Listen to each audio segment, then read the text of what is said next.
Assalamualaikum warahmatullahi wabarakatuh.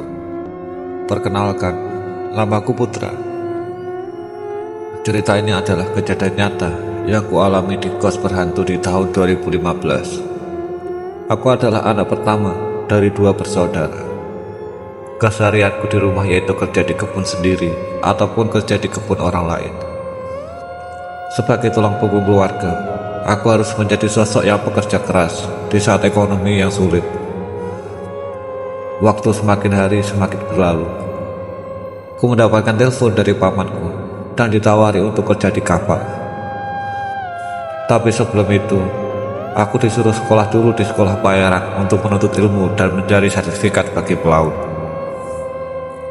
Aku berpikir, mungkin ini adalah kesempatan berkarir untuk hidupku. Lalu aku menceritakan semuanya ke ibuku tentang penawaran pamanku yang menyuruh kerja di kapal. Ibuku menyetujuinya dan mencarikan bekal untuk persiapan sekolah di pelayaran. Dia menjual sebagian petak kebun untuk biaya selama sekolah. Mulailah aku mendaftar di sekolah pelayaran yang ada di Jawa Timur. Selagi aku mendaftar, aku mempunyai dua orang kenalan atau teman baru yang berasal dari Lampung. Tujuan mereka juga sama, yang ingin sekolah pelayaran untuk kerja di kapal jadi pelaut. Sebut saja namanya Tio dan Ikrom. Kemudian, kami bertiga mencari tahu info soal kos di dekat rumah itu. Kami mendapatkan info dari orang-orang bahwa di dekat sekolah ada kos yang murah.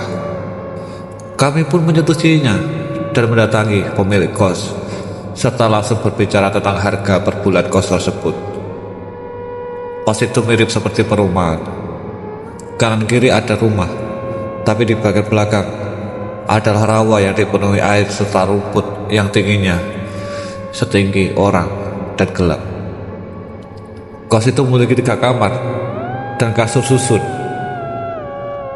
Depan kamar sekitar 1 meter sudah kamar mandi, dan ada dapur serta ruang tamu untuk menonton TV. Kamar nomor 1 tolong jangan ditempati, karena kamar itu milik pribadi saya, kata pemilik kos. Sontak saya berpikir, pemilik kos tidak ikut tidur di sini. Kenapa tidak boleh ditempati? Ucap saya dalam hati. Lalu, saya dan teman saya mengiyakan kata-kata pemilik kos tersebut. Setelah pemilik kos pergi, kami pun merapikan semua dan beristirahat. Kejadian aneh muncul di hari pertama di malam itu. Ketika tengah malam, di saat kami tidur di 2 kamar yang berbeda, sontak teman saya langsung ikut tidur bareng bersama saya di satu kasur yang surut. Karena posisi sudah tengah malam, saya tidak menghiraukan dan lanjut tidur. Keesokan harinya, kami berangkat ke sekolah dan kedua teman saya menceritakan kejadian yang terjadi semalam. Ada yang menggoyang kasur, dan goyangan serasa seperti ombak. Ketika tengah malam, di saat kami tidur di 2 kasur yang berbeda, sontak teman saya langsung tidur bareng sama saya di satu kasur yang susun. Karena posisi sudah tengah malam, saya tidak menghiraukan dan lanjut tidur. Keesokan harinya, kami berangkat ke sekolah dan kedua teman saya menceritakan kejadian yang terjadi semalam. Ada yang menggoyang kasur tadi malam, dan goyangannya seperti ombak, seperti gempa, kata temanku.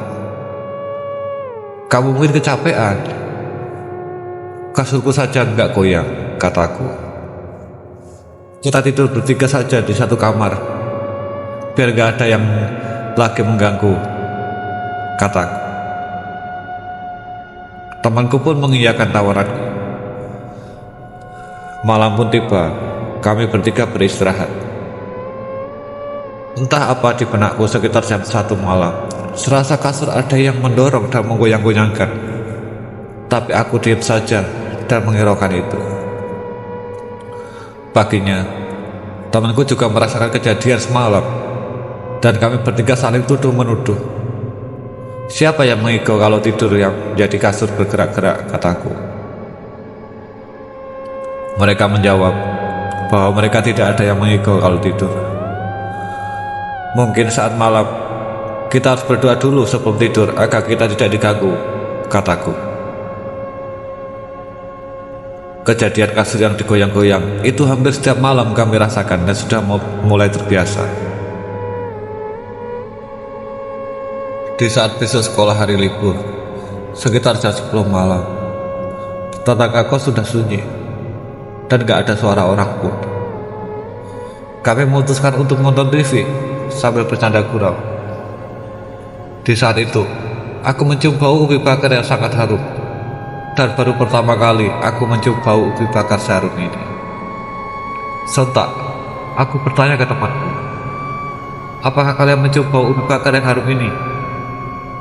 Temanku pun mengiyakan, dan mereka mencium juga. Aku keluar kos untuk melihat kanan kiri. Mungkin ada yang lagi bakar ubi, dan aku pun tidak melihatnya. Asap pun bekas kayu bakar tidak ada. Aku pun teringat kata kakek, kalau mencium bau ubi bakar, berarti ada makhluk halus atau genderuwo di sekitar. Aku mengajak teman-temanku untuk menyudahi nonton TV dan beristirahat. Paginya, aku izin ke temanku untuk pulang ke rumah selagi libur sekolah karena aku kangen sama aku. Ikrom pun juga sama, ingin pulang dulu waktu libur sekolah. Tinggal Tio saja di kos sendirian.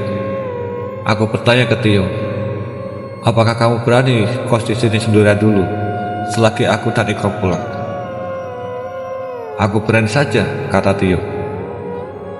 Aku dan Ikrom pulang ke rumah untuk 2 hari.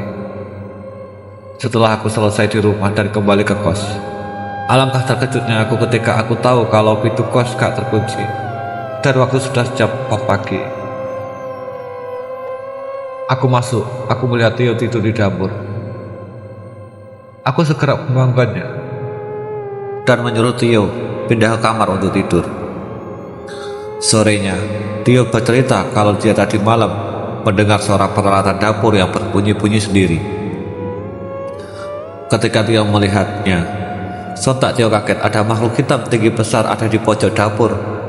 Lalu Tio sudah tidak sadar lagi. Aku bilang ke Tio untuk sabar, karena besok kita pindah saja dan cari kos yang baru, yang lebih nyaman, agar tidak ada gangguan lagi. Malam terakhir sebelum pindah kos, sekitar jam 2 malam, aku ke kamar mandi. Sontak aku mendengar suara tangisan perempuan mirip suara kuntilanak. Suaranya kecil sekali, dan aku berpikir mungkin ada tetangga yang masih menonton TV horor. Aku berpikir positif.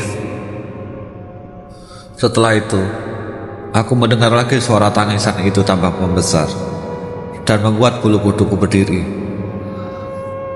Sontak aku pergi ke kamar untuk tidur sambil berselimutan kain yang tebal. Besoknya, kami memutuskan untuk pindah kos. Setelah kami mendapatkan kos baru, kami tidak lagi mendapat gangguan itu. Aku berpikir, mungkin kenapa kita diganggu karena kita tidak izin dulu waktu di kos itu.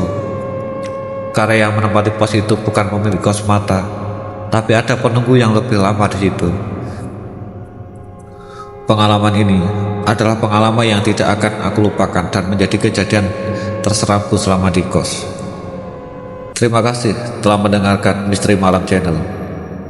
Wassalamualaikum warahmatullahi wabarakatuh.